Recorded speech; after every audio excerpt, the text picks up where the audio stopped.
and the help he has afforded to this battle, to exposing what's in the precipitation falling from our skies, is immense. And again, we'll continue to call you Joe at this point, but can you share with us what you have found in precipitation, starting with surfactants and graphene? Yes, Dane. So like many of the callers before, you were the one who helped open my eyes to what was happening.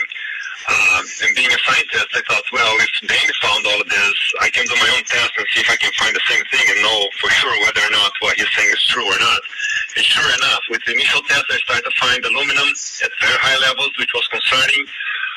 And then I started testing the pH of the rainfall and the snowfall, and those are things that anybody can do. Anybody can go in the store, don't go on Amazon, go somewhere else and buy a pH meter, cheap pH meter, and test the pH of your water, of your rainfall, of your snowfall, and you will see that the pH is extremely alkaline. It should not be alkaline, based on what the EPA says on their website, based on a lot of scientific data that came, and all the things that happened back in the 80s with the acid rain.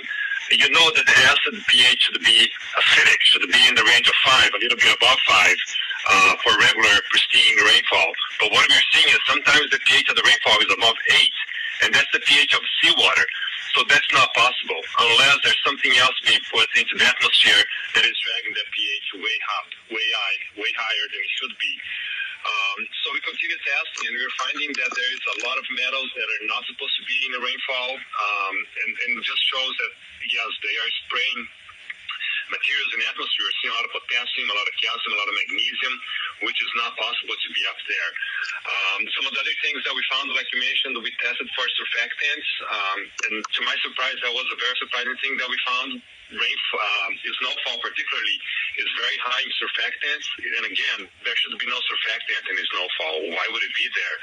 And then if you look into some of the patent materials that they have, especially for when you talk about graphene and some of these other nanoparticles, if you put them in solution, they will coagulate, they will stick together. And the one way to keep them separated, to keep them apart, to keep them dispersed, is by putting surfactant in the mixture.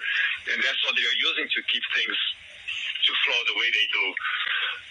And again, we did recently, we were able to find some protocols to test for graphene in the snow, and we also tested positive. So we also now know that graphene is part of the mixture, just as you've been saying for a long time. You've been suspicious that this was present. Now we have confirmation that indeed is present, and is also part of the mixture.